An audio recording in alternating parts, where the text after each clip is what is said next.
अगर आप भी चाहते हैं बिट्टू मलंगिया इंटरटेनमेंट का ऑडियो वीडियो सबसे पहले आप तक पहुंचे, तो लाल बटन को दबाकर चैनल को सब्सक्राइब करें और बेल आइकन दबाना ना भूलें।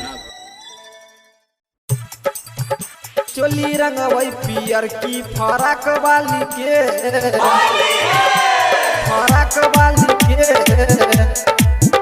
चोली रंगवई पियर की फराक वाली के, फराक वाली के। Mix by Bittu Malangiya. साल भर पर मी तारे अब गलै होली, छाउरी ही मौगी पर चला तैरे गोली, छाउरी ही मौगी पर चला तैरे गोली। साल भर पर मी तारे अब गलै होली, छाउरी ही मौगी पर चला तैरे गोली। पहिले घिसट बई लंबा नाक बाली के, हाय हाय। पहिले घिसट बई लंबा नाक बाली के। चोली रंगवाई, चोली रंगवाई, चोली रंगवाई पियर की फराक वाली के। चोली रंगवाई पियर की फराक वाली के। चोली रंगवाई पियर की फराक वाली के। रंगवाई पियर की फराक वाली के, फराक वाली के। चोली रंगवाई पियर की फराक वाली के।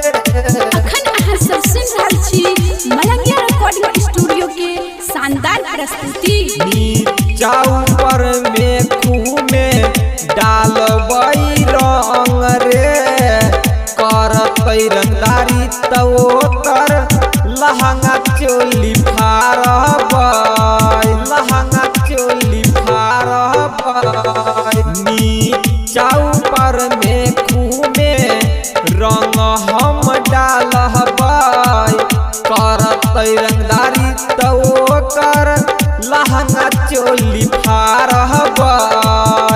रे होबे देबै ने बतिया मजाक वाली, रे होबे देबै ने बतिया मजाक वाली। रंग डालबै, रंग डालबै, रंग डालबै पियर की फराक वाली के। रंग डालबै पियर की फराक वाली के। रंग डालबै पियर की फराक वाली के। चोली रंगबै पियर की फराक वाली के, फराक वाली के। चोली रंगबै पियर की फराक वाली के। मलंगिया रिकॉर्डिंग स्टूडियो के शानदार प्रस्तुति।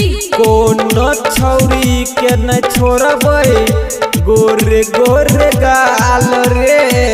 अग्गा भी सुनाबै छो तोरा पुन्नू लाल रे, पुन्नू लाल रे। कोनो छौरी के न छोड़बै, गोरे गोरे गाल रे।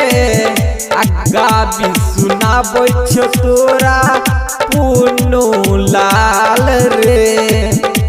तराइटर रह शंकर रंगतै दाँत वाली के। तराइटर रह शंकर रंगतै पुष्पा के।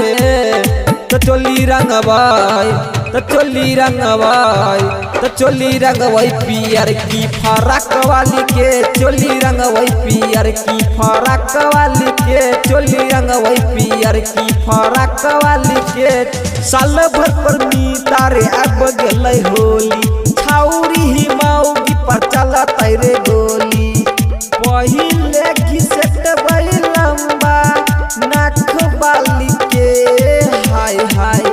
पहिले घिसट बई लंबा नाक बाली के। चोली रंगबै, चोली रंगबै, चोली रंगबै पियर की फराक वाली के। चोली रंगबै पियर की फराक वाली के। चोली रंगबै पियर की फराक वाली के। Presented by Bittu Malangiya entertainment.